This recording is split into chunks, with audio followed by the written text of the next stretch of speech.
I just wanted to reach the Nigerian youths once again. There's something a lot of Nigerian youths still don't understand, especially when it comes to leadership. They think that leadership is the same thing as philanthropy. Now I stand here and talk to tell you that they are not the same thing. And in most times, they don't go together. But in rare situations, one person can have both characteristics. So, it is wrong for anybody to think that somebody must have done something in the past before he can aspire to run for political office. It's a very wrong notion that we must stop. And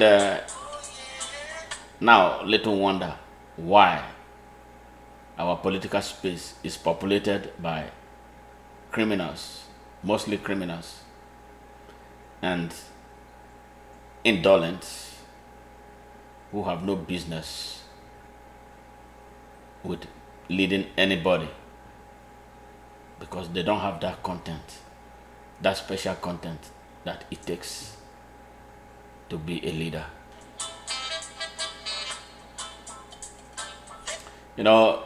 Quite a few times I've been asked about my track record because I aspired to run for a position. And unfortunately, this mentality has not shifted. They expect that you must have been constructing roads, sinking boreholes, going to orphanages,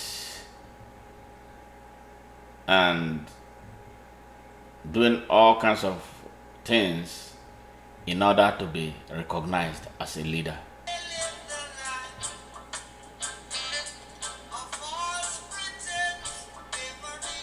This evening I had an encounter with a group of youths when I posted a message campaigning for a young lady that is running for a senatorial position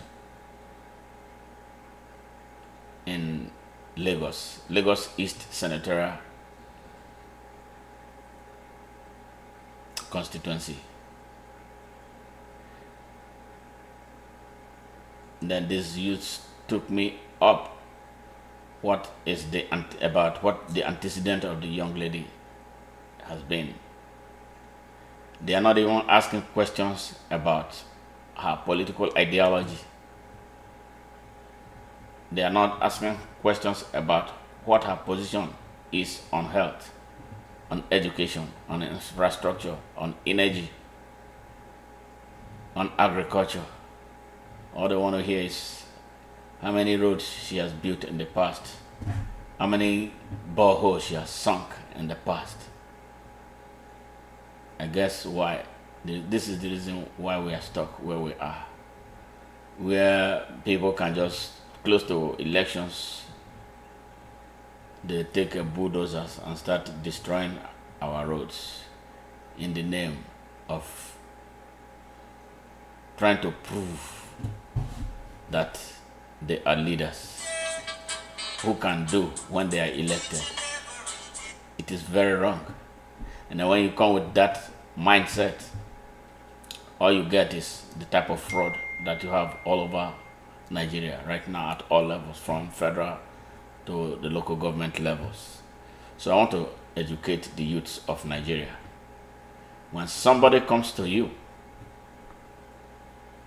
to seek your votes, first of all, ask that person what his or her political ideology is. Like me, if I want to run anything, I'm going to run on the open Nigeria ideology. I can go to sleep and talk about it. I can wake up and talk about it. I can connect it with education. I can connect it with healthcare. I can connect it with infrastructure. I can connect it with national security. I can connect it with everything. I can connect it with tourism, agriculture, and everything, because it is a very practical ideology that I can speak to, that I believe will solve the problems of Nigeria. Those are those things. And in addition to espousing this, any person coming to you must be somebody you can test on the area of abilities, competency, and good contents of character. If you look for any other things outside this, then you must be an ignorant youth. And as such, don't understand what is taking place in Nigeria. I feel so sick when I see this type of young people. They are lazy. They don't want to do anything. The food is ready. Young people.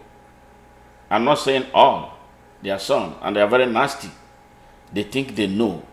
They want to teach you politics, whereas they don't know anything. You can imagine one young person telling me he wants to teach me how Nigerian politics is played. You're teaching me Nigerian politics of darkness, where Nigerian politics that cannot guarantee availability of electricity, Nigerian politics that cannot guarantee availability of good roads, Nigerian politics that cannot guarantee good public education, good healthcare delivery system. Nigerian political system is pure darkness. Is that what you want me to learn?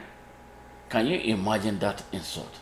That is coming from a young person, the youth today, who want to take over Nigeria, unprepared.